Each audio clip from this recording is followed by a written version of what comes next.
सरकार राजद्रोह का कानून खत्म करने के साथ साथ अंग्रेजों के जमाने के क्रिमिनल कानून आईपीसी, सीआरपीसी और एविडेंस एक्ट में भी आमूल चूल परिवर्तन करने जा रही है। आज गृह मंत्री अमित शाह ने इसके लिए लोकसभा में 3 बिल पेश किए हैं।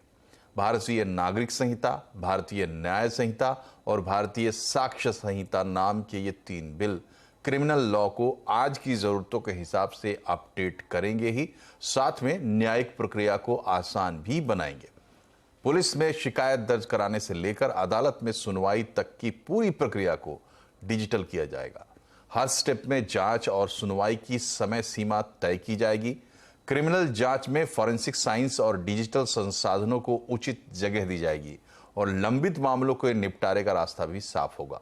गृह मंत्री ने लोकसभा में बिल पेश करने के बाद कहा कि इस बिल को संसद की स्थायी समिति और लॉ कमीशन के पास भेजा जाएगा।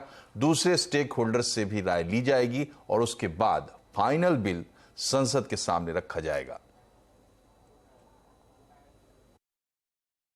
इंडियन पिनल कोड 1860 की जगह भारतीय न्याय संहिता 2023 अब एस्टैब्लिश होगी। क्रिमिनल प्रोसीजर कोड 1898 की जगह भारतीय नागरिक सुरक्षा संहिता प्रस्तावित होगी और इंडियन एविडेंस एक्ट 1872 की जगह भारतीय साक्ष्य अधिनियम 2023 प्रस्तावित होगा।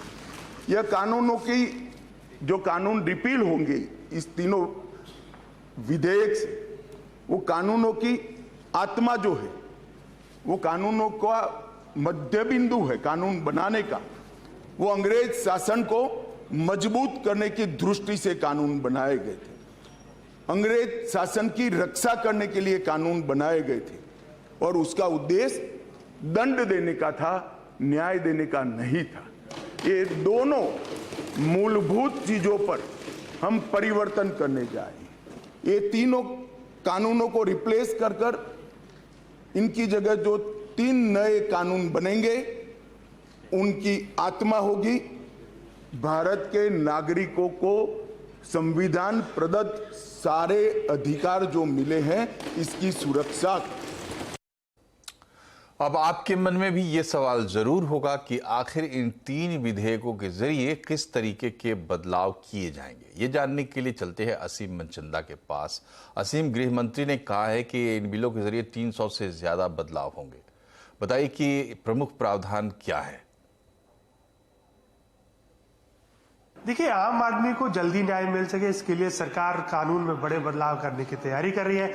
इससे के लिए आज लोकसभा के अंदर आईपीसी, सीआरपीसी और एविडेंस एक्ट से जुड़े हुए 3 बिल नए आज लोकसभा के अंदर पेश किए गए। फिलहाल इन बिल्स को स्टैंडिंग कमेटी के अंदर भेज दिया गया है, लेकिन सरकार इनके जरिए बड़े बदलाव करना चाहती है। सबसे पहले तो राजद्रोह कानून को इस बिल के जरिए खत्म करने का प्रस्ताव रखा गया है। इतना ही नहीं, मॉब लिंचिंग के लिए मौत की सजा का प्रावधान रखा गया है। जो अदालत की पूरी प्रोसेस है, जो कानून की पूरी प्रोसेस है, वो पूरी तरह से डिजिटल होगी। आप कहीं भी एफआईआर कर सकते हैं। एफआईआर की प्रोसेस पूरी तरह से डिजिटल होगी। इसके साथ साथ वीडियो कॉन्फ्रेंसिंग के माध्यम से गवाह की पेशी हो पाएगी। सर्च जब्ती में वीडियोग्राफी फोरेंसिक एक्सपर्ट होंगे। मोबाइल एफएसएल लॉन्च किया जाएगा। जल्द मामले की जांच हो और सुनवाई हो, इसके लिए पुलिस को 90 दिन का वक्त दिया गया है। अगर 90 दिन के अंदर ही चार्जशीट पुलिस को इसके मामले में फाइल करनी पड़ेगी। अगर किसी मामले में 7 साल से ज्यादा की सजा वापस अगर ली जा रही है तो उसमें पीड़ित का पक्ष पहले सुनना होगा। ये सारे बदलाव किए गए। इतना ही नहीं, नए जरूरत के हिसाब से नए कानून भी सरकार ने बनाने की पेशकश की है। महिलाओं बच्चों के खिलाफ अपराध पर कानून बनेगा। चैन स्नैचिंग के मामलों में अपराधों के लिए सजा होगी। इतना ही नहीं, धोखा देकर अगर कोई महिला का शोषण करता है तो उस मामले में भी सजा होगी। तो सरकार ने ये सारे बिल आज लोकसभा में पेश कर दिए हैं। जल्दी इनका अगर ये कानून बन जाएंगे तो आम आदमी के लिए न्याय पाना काफी आसान हो जाएगा। शुक्रिया असीम। और जैसा गृह मंत्री ने बताया कि 4 साल के डिलिब्रेशंस के बाद ये कानून में लाने की प्रक्रिया शुरू की गई। इसी तरह 5-6 साल के डिलिब्रेशन के बाद डेटा प्रोटेक्शन कानून पर्सनल डेटा प्रोटेक्शन कानून संसद से पास हो चुका है। अब इस कानून में आपके पर्सनल डेटा को कितना प्रोटेक्शन मिलेगा, और आज इसी पर बात करेंगे कंज्यूमर अड्डा में शाम 5:57 पर।